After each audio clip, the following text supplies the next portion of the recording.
വീട്ടിൽ പോവാണെന്ന് എങ്ങനെ പറയാ? I'm going home. ഓക്കെ. ഞാൻ വീട്ടിൽ പോയി എന്ന് എങ്ങനെ പറയാ? I went home. I went home. ഈ വീട് എന്ന് പറയാൻ വേറെയും വാക്കുകൾ ഉണ്ടല്ലോ ഇംഗ്ലീഷില്. ഏതാ? House.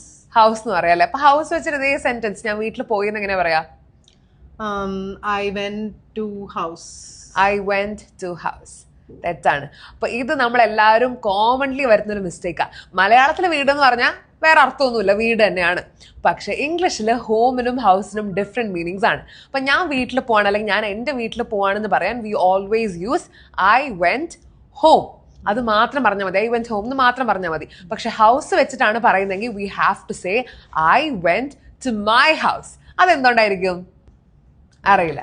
ഹോം എന്ന് പറഞ്ഞാൽ നമ്മുടെ സ്വന്തം പേഴ്സണൽ സ്പേസ് ആണ്, നമ്മൾ ഇമോഷണലി കണക്റ്റഡ് ആയിട്ടുള്ള ഒരു സ്ഥലമാണ് ഹോം. അപ്പൊ ഐ വെന്റ് ഹോം എന്ന് മാത്രം പറഞ്ഞാൽ മതി. അത് നിങ്ങളെ വീടാണെന്നുള്ളത് ഹോം എന്നുള്ള വാക്കിലൂടെ ക്ലിയർ ആണ്. പക്ഷെ ഹൗസ് എന്ന് പറയുമ്പോൾ അവിടെ ഒരു ക്വസ്റ്റ്യൻ വരും, whose house, friends house, neighbours house, അങ്ങനെ. അപ്പൊ നിങ്ങൾ സ്പെസിഫൈ ചെയ്ത് പറയണം എന്ത്, എന്റെ വീടാണെന്ന്. അപ്പൊ you have to say I went to my house. ഇനി രാഹുൽ വീട്ടിൽ പോയി എന്നാണെങ്കിൽ എങ്ങനെ പറയണം? രാഹുൽ വെന്റ് ഹോം എന്ന് പറയാം, അല്ലെങ്കിൽ Rahul went to his house എന്ന് എടുത്ത് പറയണം. അപ്പൊ ഇതുപോലുള്ള ഒരുപാട് കാര്യങ്ങളും ഒരുപാട് എക്സെപ്ഷൻസും നമുക്ക് പഠിച്ചെടുക്കാനുണ്ട്. അതൊക്കെ ഇംഗ്ലീഷ് ഹൗസിലെ ഓൺലൈൻ കോഴ്സിലൂടെ ഒരു പേഴ്സണൽ ട്രെയിനർ വളരെ ഫണ്ണായിട്ട് നിങ്ങളെ പറഞ്ഞ് പഠിപ്പിച്ചു തരും.